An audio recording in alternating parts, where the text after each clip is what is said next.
Good afternoon, everybody, and thank you so much for joining us in our online Recovery Pathway Summit. My name is Thomas Martinelli, and I assure you that I'm from the Netherlands, even though my name sounds more Italian. And I'm joining you right now from the lovely city of Rotterdam. And for the last 3 years, I've been working on the RecPath project with the help of two very great professors, Dieke van der Meen and Gerard Nagelhout. And I myself have a background in anthropology and criminology, and well, throughout my life and my study, I was always interested in the subject of drugs and drug use. And I personally believe that there's so much misconception and negative stereotypes that surround drugs and addiction. So yeah, I'm very happy that I was able to do research on this positive phenomenon of addiction, that is addiction recovery. In this short presentation, I will tell you something about the first stage of our RecPath project, in which we used the Life and Recovery Survey. And I will just pull up my presentation right now.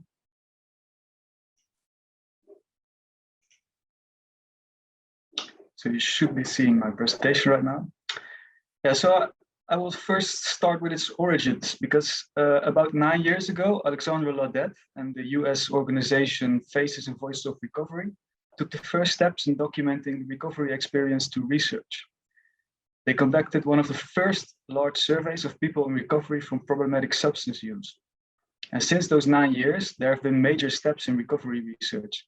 And the Life and Recovery Survey that was used then has also been successfully performed in other countries, including Canada, Australia, and the UK. And in 2018, the RecPath team, we took the Life and Recovery Survey to Europe, where we conducted the questionnaire in the Netherlands, in Belgium, and the UK. So while internationally, there had been some major advancements in recovery research, here it was much more in its infancy. Also, most recovery research had a strong emphasis on people with alcohol problems, as they constitute the largest population within people with substance use problems. So this is why in the European Life and Recovery, we focused on a more neglected group of people who used illicit drugs problematically. So the Life and Recovery Survey collected information on participants' social demographics, physical and mental health, substance use, recovery history. And we also had 44 items representing experiences and markers of functioning in work, finances, legal issues, family, social and citizenship domains. And these were asked for both in active addiction and since you entered recovery. So in 2018, we collected a total of 722 surveys, as Wouter has already mentioned, in the Netherlands, Belgium, and England and Scotland. And the inclusion criteria were that participants self-defined as being in recovery for at least 3 months, and that they used illicit drugs problematically at one time in their life. So in the next slide, I will discuss some of the characteristics of these participants. So although the majority of our participants are men, we are very happy that we managed to reach a large group of women in recovery too, who constitute almost 40% of our sample. That is a percentage that's much higher than the 24% of women in addiction treatment in the Netherlands, for example. So it was also an important goal of our recruitment. If we take a look at the substances that were used problematically by our participants, we see that there's a lot of variety and combinations in substances. And also notable is that the majority used alcohol problematically in combination with illicit drugs. The average age of our participants was 41 years old. So another important recruitment goal was to recruit people in different stages of their recovery. The reason was that much of the research that focuses on addiction is on people in or a short period after treatment. Much less is known about the people who sustain recovery for several years.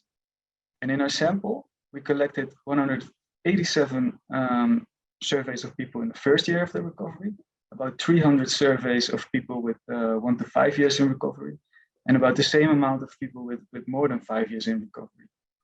So it's a less typical sample of addiction research. So while these stages are no hard cutoff points in terms of recovery progress, there has been collected strong evidence that after 5 years of recovery, the risk of returning to problematic substance use is reduced to a minimum. So actually our first Recovery Pathways publication using this data set is focused particularly on comparing people in these different stages. To do so, we examined 3 different life domains that are thought of as important recovery markers and which were collected in the Life and Recovery Survey. So what we did was we examined differences between people in different recovery stages by housing problems, their involvement in crime or the criminal justice system, occupation or daytime activities such as having a job or being in education. And we also examined current non-problematic substance use. And what we found were statistically significant differences between the 3 recovery stages on each of these variables. People with more time in recovery, they had less housing problems compared to people in early recovery. They were less often involved in crime or the criminal justice system, and more often engaged in occupation activities compared to people in early recovery. So, however, when we looked at the current non-problematic substance use, such as alcohol or cannabis use, the results were much less clear. We did not find any significant differences between recovery stages and alcohol and cannabis use, for example. But overall, participants with more time in recovery, they reported better living conditions. We also found differences between the 1 to 5 year group and the more than 5 year group. This indicates that the recovery process can be a long-term process that can actually take up several years.